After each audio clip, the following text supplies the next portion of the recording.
ഇനി ലേവ്യരുടെ പുസ്തകത്തിൻ്റെ 4-ാം അധ്യായത്തിൽ നമ്മൾ കാണുന്നത് പാപപരിഹാര ബലിയാണ്. സിൻ ഓഫറിങ്, പാപപരിഹാര ബലി. അതിന് ഹീബ്രുവിൽ പറയുന്നത് ചത്താത്ത് എന്നാണ്, CHATTAT. എന്താണ് ഈ ബലി? പഴയ നിയമത്തിൽ ആരെങ്കിലും ഒരാൾ അബദ്ധവശാൽ പാപം ചെയ്തു പോയാൽ, ഒരു മൃഗത്തെ കൊണ്ടുവന്ന് ആ മൃഗത്തെ ബലിയർപ്പിച്ച് മൃഗത്തിൻ്റെ രക്തം ബലിപീഠത്തിൽ തളിക്കും. ഇത് പാപപരിഹാര ബലിയാണ്.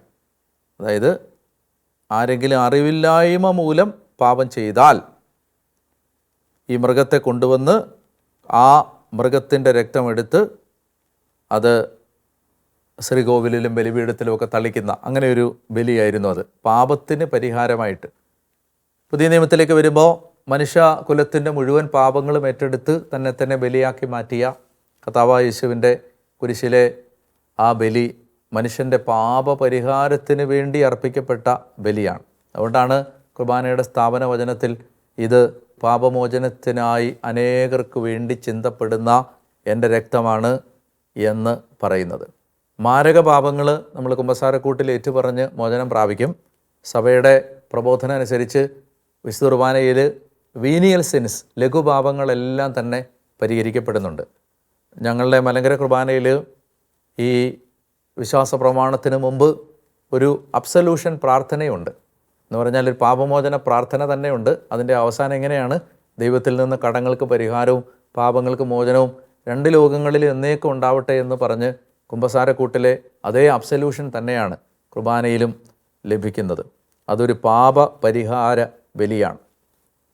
ഇനി അവസാനത്തേത് പ്രായശ്ചിത്ത ബലിയാണ്.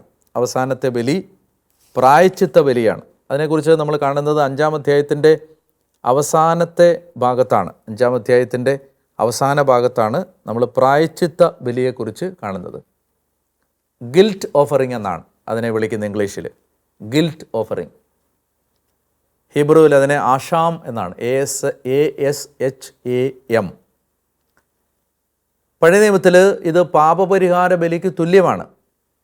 എന്നാൽ ഈ ബലി, അതിൻ്റെ വ്യത്യാസം എന്താണെന്ന് ചോദിച്ചാൽ, ഇത് നഷ്ടപരിഹാരം ആവശ്യമായിരിക്കുന്ന ചില കുറ്റങ്ങളുണ്ട്.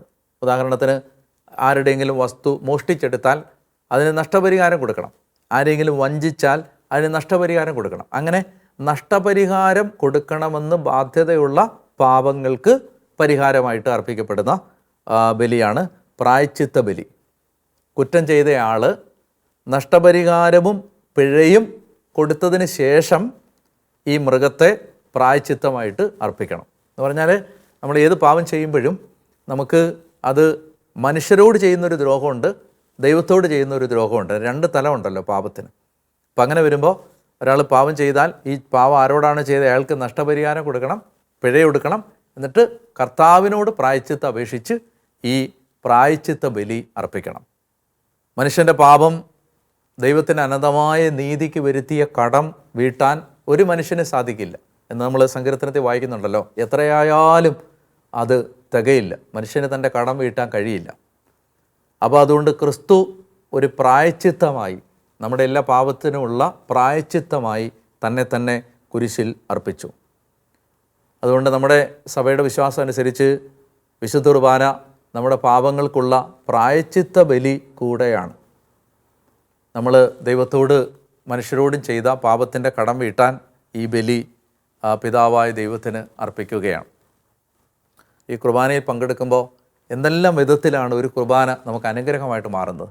അത് നമ്മളെ തന്നെ സമ്പൂർണ്ണമായി അർപ്പിക്കുന്നതിൻ്റെ പ്രതീകമാണ്. നമ്മൾ ദൈവത്തിൽ നിന്ന് കർത്താവിന് കൊടുക്കാതെ നമ്മളെ പിടിച്ചു വെച്ച് അല്ലെ നമ്മൾ എന്തെല്ലാം ദൈവത്തിന് സമർപ്പിക്കാതിരുന്നോ അതിനെല്ലാം പരിഹാരമാണ് സമ്പൂർണ്ണമായ സമർപ്പണം. പിന്നെ രണ്ടാമതായിട്ട് നമ്മൾ കാണേണ്ടത് ഈ കുർബാന എന്ന് പറയുന്നത് ഒരു ദൈവം നമ്മളെ പരിപാലിക്കുന്നതിന് നമ്മൾ കർത്താവിന് നന്ദി പറഞ്ഞുകൊണ്ട് അർപ്പിക്കുന്ന ഒരു ധാന്യബലിയാണ്. പിന്നെ അതൊരു അനുരഞ്ജനത്തിൻ്റെയും സമാധാനത്തിൻ്റെയും ബലിയാണ്, സ്തോത്ര ബലിയാണ്, കൃതജ്ഞതാ ബലിയാണ്, അത് പാപപരിഹാര ബലിയാണ്, അത് പ്രായശ്ചിത്ത ബലിയാണ്. ഏതെല്ലാം തലങ്ങളിലാണ് വിശുദ്ധ കുർബാന യഥാർത്ഥത്തിൽ നമുക്ക് ഒരു അനുഗ്രഹമായിട്ട് മാറുന്നത്.